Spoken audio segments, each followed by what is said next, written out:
this is mostly for Australian viewers if you give a shit. But, I mean, other international audiences can check it out as well.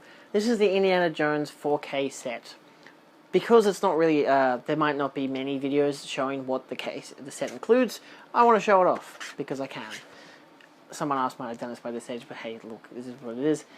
So this is what the box looks like on the outside. I actually got this edition from Amazon for $10 cheaper than from JB Hi-Fi. And it comes with a poster, and it comes with an inside book with all the discs. So, of course, firstly, you've got your casing, you've got the silhouette of Indiana Jones, you've got the spine, you've got the image with all of the, you know, treasures, and you've got an image from the second film for some reason.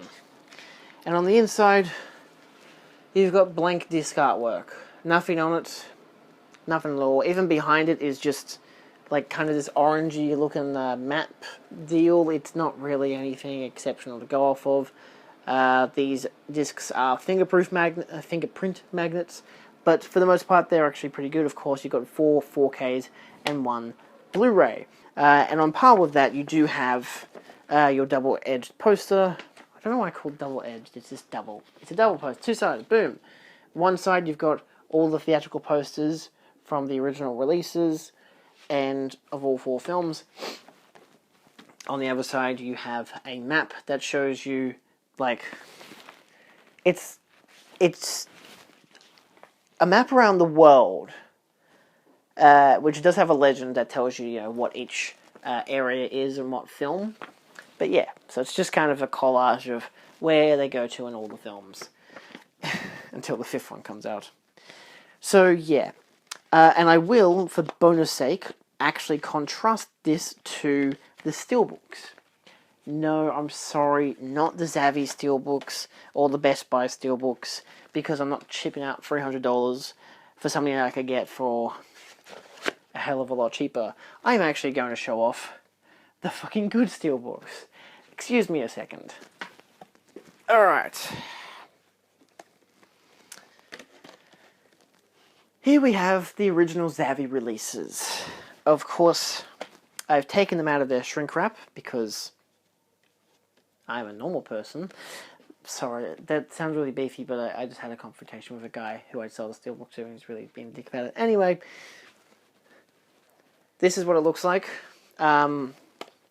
As you can tell straight away, it's fucking cool. It has good artwork. Let me take it out of its little protector here.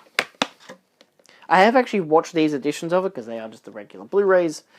I do have their slip cards of somewhere around the house. They are exceptionally glossy, so I do not like to touch it too much, and of course I've protected it accordingly. So you do have your framework, and you do have embossing on the title, which is annoying only because this film isn't called Indiana Jones and the Raiders of the Lost Ark. It's called Raiders of the Lost Ark. So they fucked up there. On the back of it, which is a theme throughout all of them, you've just got a blank spot, which is weird. Like, this could have taken up the whole wallpaper, but they didn't decide to do that. Again, still fingerprint magnet and whatever. And on the inside, oh, that's where I put the spine, the little slip. I've cut it off. You do have the standard Blu-ray disc with the little thing on the inside. I don't really care to take the discs out and to show off the inside artwork too much. I'm pretty sure you can get the gist of it. They're nice wallpaper landscapes, good artwork overall, and realistically I can understand why these Steelbooks are so valued by some people, because they are really nicely done. The metal packs that they have released are interesting, minimalist-ish of this version. Nevertheless, then we get Temple of Doom. So again, it's the same gist overall for all of them. You've got your frame around the outside, you've got the Indiana Jones embossed logo, and you've got the simplified backing. So again, there's your artwork, nice and glossy. Indy again, as you can see, he has a machete. This is the silhouette they have inside the 4K version, which I don't understand. I guess it's fine. I don't know, it's kind of weird. It's a weird choice, I think, on their part. But yeah. it's nice. It's got a good shimmer and shine to it, and it's got the bridge scene. Not the greatest contrast for it.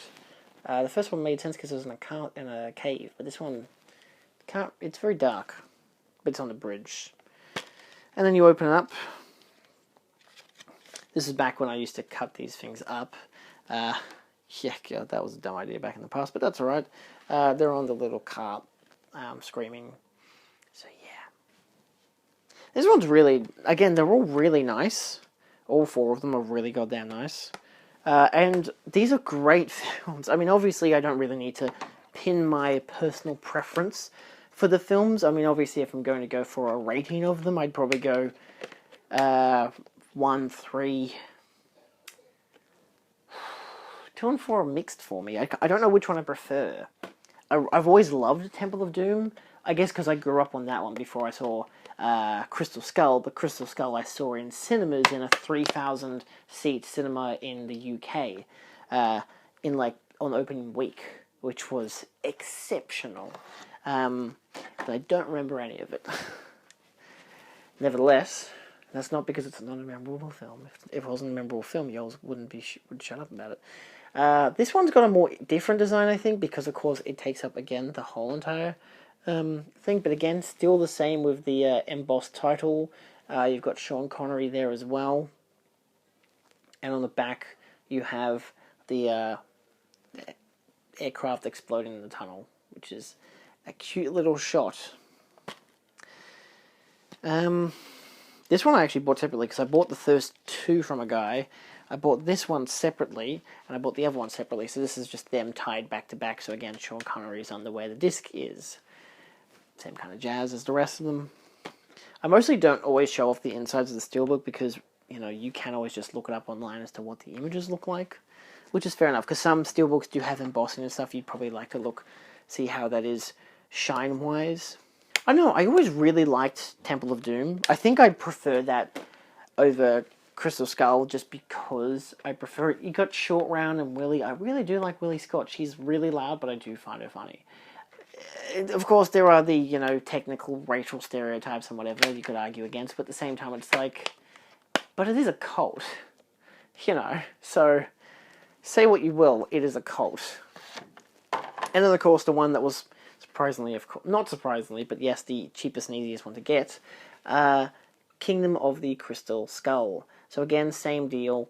You do have, my only concern here is you can't, can I get to it? Along the top there, it's got, because of the J card that came with it, it leaves sticky residue. Not exactly very easy to get off.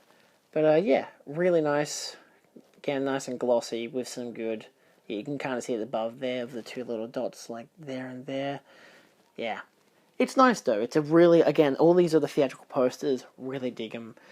And again, more back artwork, which is just so weird. I don't understand why it's like this. It's such a weird choice.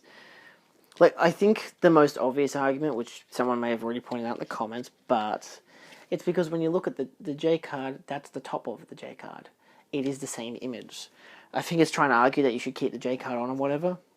But yeah, then you've got, I think it's the Russian chick who is not Russian, pointing at his head, Indy's head. I haven't really taken this one out. Have I already watched this? I don't know if I mean, again, if I was to watch the Blu-ray set, usually I just chuck on the big Blu-ray box set that my dad owns, but now that I have the 4K set, I'm going to be watching that instead. I do also have the DVDs. Again, grew up on this franchise. Why would I not have the DVDs? DVD comes in a nice set too. I think it's, yeah, it's up there. Like Star Wars and whatnot. So yeah, that is of course the Indiana Jones Steelbook bundle. So yeah, I know I could probably put my 4Ks in that, but I know that people are going to, especially my household, if they're going to watch it, which they probably watch the Blu-rays, none of them are easy access to get to. The DVD box set is up there, the Blu-ray box set's up there, and the Steelbooks are protected and they're also even higher up. So you'd have to watch the 4K set.